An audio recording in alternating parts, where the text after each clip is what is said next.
and welcome back to this Dialogue Web Extra. I'm Marcia Franklin. I'm with Doug Dirks. He is a longtime employee of 10,000 Villages, and that is a fair trade retailer, a nonprofit that has stores all over the country and online, of course. We're talking about fair trade, and I wanted to delve a little bit more into the history of 10,000 Villages because it's really quite fascinating. Your founder, Edna Ruth Byler, started by selling crafts from Puerto Rican artisans out of the trunk of her car, Right. did she not, Yep. to her Yep. friends? There she is. Yep.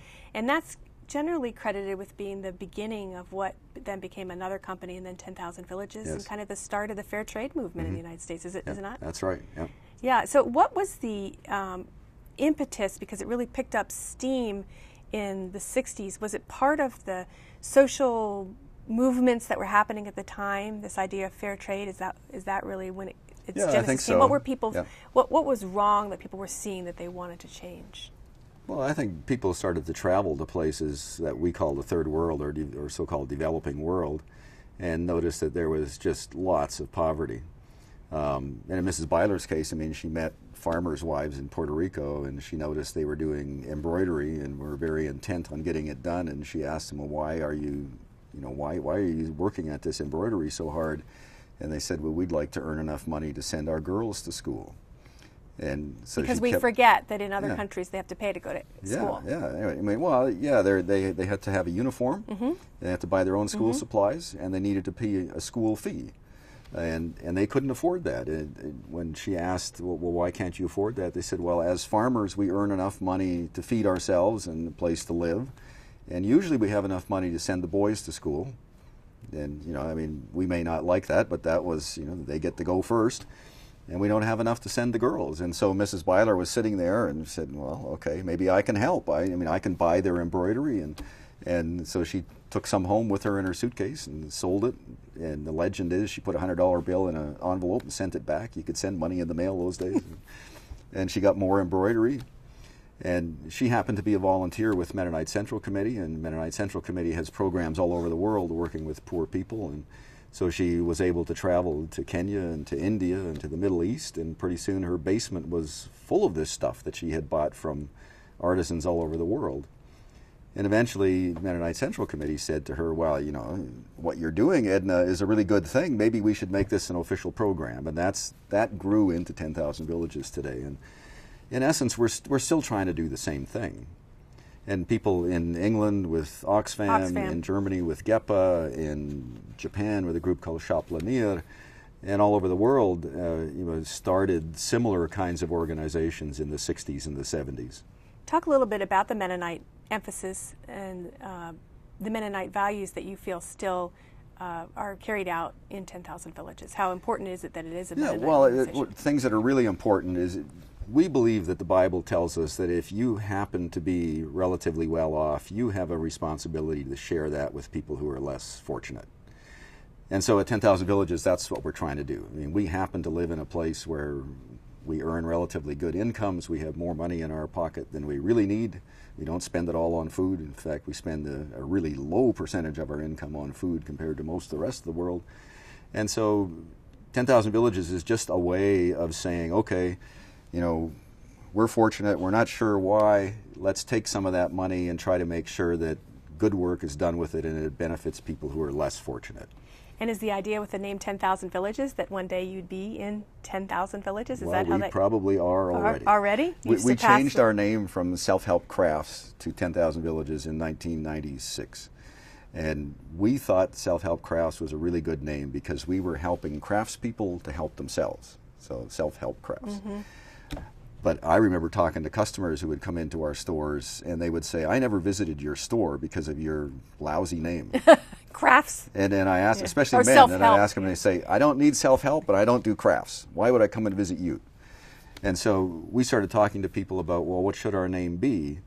And we had a couple of organizations actually out of England who gave us some pro bono work in marketing and advertising. And they said, well, after talking to us, they said, it's obvious that you work with a lot of people in villages all over the world. And we found in talking to your customers that the word village resonates really well with your customers. I mean, most people live in cities today, but they still think about going back to the village. It feels like home kind of thing. Oh, that's good. Get that in your name. And then they said, well, how many villages do you work in? And we started talking about India, and there are 700,000 villages in India, and all this kind of stuff. And they said, well, okay, lots. What's a nice big number? 10,000. I'm going to stick that in front of villages, and you got a new name. And it's worked really well for us. So, and do you get more male customers now? Oh yeah. Well, more customers in general. So it's been really interesting how that works. But we do try to. We still try to identify artisans who essentially live in the village, yes, because they're often the most disadvantaged. And also, often their next choice is going to be, okay, I can't earn a living in the village, I got to move to the city. And then they end up in huge cities like Dhaka in Bangladesh, probably 30 million people, more than half of them living in slums, and they actually end up being worse off than when they were in the village. And we see here a wounded person, I assume maybe from a That's in Cambodia. Landmine? And a lot of people injured due to landmines, and so a group that we work with in Cambodia called Rehab Craft works with people who have been injured by landmines, providing education, skills training. The picture of the one man that just went by from rehab, he had his arm blown off, and but he's using his income working at Rehab Craft to pay for his college degree, and he's studying law, and his intent is to become a lawyer that will argue on behalf of disabled people in Cambodia, and there is no such thing right now. So we feel like it's a really good thing to support. You must have so many stories. I know that one of your subtitles is Artisan Storyteller. That's what I enjoy doing. You're able to bring those stories to life. What kind of transformations have you seen? I mean, is it as obvious as seeing a community that has fair trade in it next to a community that doesn't, and being able to see the difference just looking at it, or do you really have to get in there? Not necessarily, although when I was in Bangladesh 2 weeks ago, we went to visit Beaverton Handmade Paper, which is in southern Bangladesh, and that's a very rural area. It's hard to get to still today.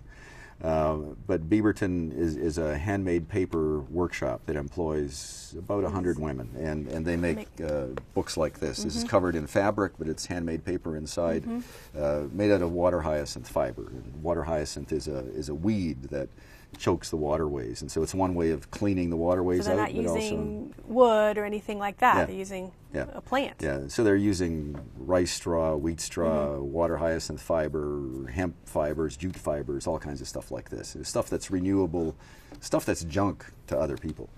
And they're making a living with that. But Beaverton has started, they're employing 100 women now, and in their community, they are considered to be a major business that's boosting the economy of their town. And on my last trip there, when you come out of Beaverton, it's built in the middle of a rice field, and it has about a quarter-mile sort of driveway into the factory. And that's because women work there, and women in Bangladesh are still, that's a fairly conservative country. Women are not expected to work outside of the home, so they can't be right on the main street. But where they come out of work, there are now 52 businesses that have started up at that intersection. And when you go talk to those business owners and ask them, why are you here? They say, we're here because there's women coming out of that factory with money in their pockets. They got money to spend. They're giving it to their sons, they're giving it to their husbands, and there's business to be made here. And so that's why we're here. And that's really good to see. You still get emotional thinking about this. Very I can see so. that. I can see that. It hasn't stopped, you know. I mean, you still feel the stories very personally, don't you? And you see the stories of transformation. It's almost like a family to you, an extended family. Oh, yes, very much so. Craftspeople that you work with. And, have we got time for one more story? Oh, absolutely, sure. Okay. I was also in Calcutta on this trip, and we went to visit a group called Ankur Kala. Ankur Kala was started by a woman named Annie Joseph, an Indian woman who happens to be Catholic as well. And she was friends with Mother Teresa and started this little group called Ankur Kala, Seed of Hope. And out of Ankur Kala started another group called Ashirwad, and Ashirwad means blessings. And what they did is they recruited women who were living on the street. Most of them were single mothers because they had lost their husband, because they had been abandoned, or they were widows or whatever. Hopeless situations. And one of the women that ended up working at Ashirwad was a woman named Mazabi Khan. Her husband was still living, but they were extremely poor. She had 2 young daughters. I went to visit her. The first time I met her was in 1991 in Calcutta. We went to her house, and she called it her apartment. It was one room that was about as big as the top of this table, about 8 feet long and about 4 feet wide. There was a single bed in there that Mazabi and her husband slept on. There was a space about 8 inches high underneath. That's where her daughters slept, under the bed. And they had an iron door that they could close and lock at nighttime. For water and for bathroom facilities, they shared one water pipe and one latrine, essentially an outhouse, with 42 other families. She started working with Ashirwad, and what they do is they make beaded ornaments, and at Christmas time they sell locally for various Hindu festivals and stuff like that. Since then, I saw her again now just 3 weeks ago in Calcutta. She now owns her own house a little bit outside of Calcutta, not right in the city anymore. And so she and her husband live there. Both of her daughters have now completed college. Oh, my. One is a mechanical engineer, and one is a nurse. It's not. We didn't do anything for Mazabi except help her to earn a regular, decent income. And she basically took that opportunity and made it into a future for her family. And that's what inspires us to do our work, is that you get to know folks like this. You see what they can do with, what I consider be next to nothing. And they can take that and make it into something really good for their family. And that's why we practice fair trade. There's absolutely no doubt about that. Well, that's wonderful. And when people purchase something, how much of what they purchase goes to somebody like the woman that you were just mentioning? On our products, one of the things that people often ask us, how much goes back? And my first answer is absolutely nothing, because we do not send money back. We pay cash advances to people because usually they literally cannot go to the bank to get a loan to finance their business. So we pay half of the order up front. We pay the rest when they tell us it is ready to export. So everything is paid for before it leaves the country of origin. Nobody's waiting for any money. And we try to make sure that what we paid them is what they consider to be a more than fair price. And so that part of the transaction is done. Now, usually what people are asking about is when I buy this mug, how much was paid to the person in India or Vietnam or wherever it was made. And on average, in a 10,000 Villages store or at Dunia Marketplace, in Boise, if you buy an item for $10, that means that we paid somewhere between $2 and $2.50 in the country of origin. About 65 to 70% of that $2.20 is what is labor in the product. Now that's on average. It varies depending on what the product is and how much the raw materials cost and how complicated it is. And there's all kinds of factors that go into it. And we put different markups on different products because, I mean, in the end, we want to make a little bit of money on this transaction so we can continue to grow and stuff like that. But some products, like stationery, for instance, is in the marketplace takes a lower markup than jewelry. And so you play around with that a little bit.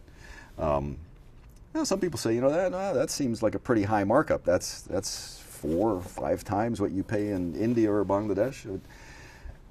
But I think you have to compare it to other things that we buy. My son is a farmer. When you buy a $4 loaf of bread, there's about 2 cents of wheat in that loaf of bread at the farm level. That's a lot higher markup than a handmade paper book from Bangladesh. On some of my visits, I've traveled with buyers from other organizations, Pure One, Cost Plus. Not on purpose, but just because we were in the same place at the same time.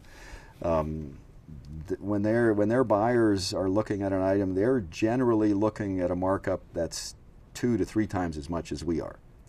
Now, often the retail prices aren't much difference. So where you make up the difference is you got to find people who will make it for less in the country of origin, and that's sort of where we differ.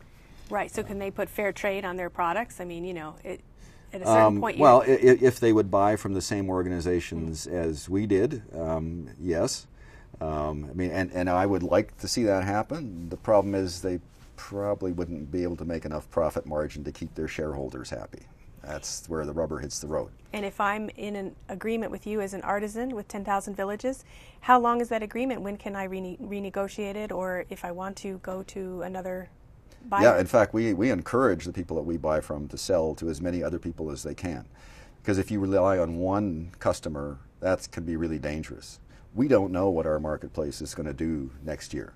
We may not be able to sell as much of your product as we did last year. Now, we'll work with you on product development and all that kind of stuff. But we feel like competition is good. I mean, it's